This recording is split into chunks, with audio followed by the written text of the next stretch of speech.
মাত্র ১ টুকরো মাংস দিয়ে সারা সপ্তাহ যদি স্যান্ডউইচ বানিয়ে খাওয়া যায় কেমন হয় বলেন তো? আর স্যান্ডউইচের জনপ্রিয়তা আমাদের সবার কাছে অনেক বেশি।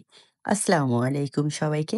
রান্নাবান্না এবং আমি চ্যানেল থেকে আজ আপনাদের সাথে শেয়ার করব ঢাকার খুব পপুলার একটি রেস্টুরেন্টের স্যান্ডউইচ রেসিপি। এজন্য আমি একটি মুরগির ৮ টুকরার ১ টুকরা বুকের মাংস নিয়ে নিয়েছি। মাংসটা আমি লবণ, আদা, রসুন দিয়ে সেদ্ধ করে নিয়েছি। দেখেন মাংসটা সেদ্ধ হয়ে গেলে আমি ছোট, ছোট করে কেটে নিয়েছি। এখন আমরা মেয়োনিজ বানিয়ে নিব। মেয়োনিজটা আজকে আমি সেদ্ধ ডিম দিয়ে বানাবো। এজন্য একটা সেদ্ধ ডিম নিয়ে নিয়েছি। সামান্য লবণ নিয়েছি সামান্য গোলমরিচের গুঁড়া,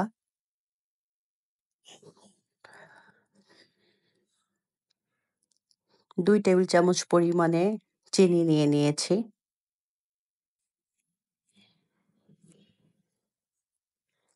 ১ টেবিল চামচ পরিমাণে ভিনেগার এবং ২ টা রসুনের কোয়া নিয়ে আমি একটি ব্লেন্ডার জারে ট্রান্সফার করে সামান্য তেল দিয়ে দিয়েছি। দিয়ে আমি ব্লেন্ড করে মেয়োনিজ বানিয়ে নিলাম। যে মেয়োনিজটা আমার রেডি হয়ে গিয়েছে। এখান থেকে হাফ মেয়োনিজ আমি ঢেলে রেখেছি এবং হাফ মেয়োনিজের মধ্যে টুকরা করে মাংসগুলো রেখে ব্লেন্ড করে নিব। এই যে অলমোস্ট হয়ে গিয়েছে আমার স্যান্ডউইচটা। এখন মাংসের যে পুরটা আমি রেডি করেছি, এটা আমি একটা বাটিতে ট্রান্সফার করে নিয়েছি। এরপর দিয়েছি সামান্য একটু গাজর কুচি। এটা জাস্ট টেস্টের জন্য দিয়েছি। আপনারা চাইলে স্কিপ করতে পারেন।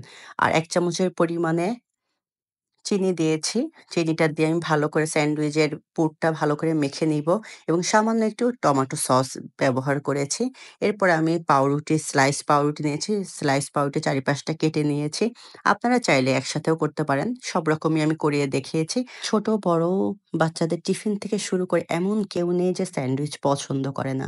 আর এইভাবে যদি একবার আপনি স্যান্ডউইচ বানিয়ে খান, তো আমি আপনাকে এতটুকুন গ্যারান্টি দিতে পারি যে আপনারা বাইরের স্যান্ডউইচ কখনোই খাবেন না।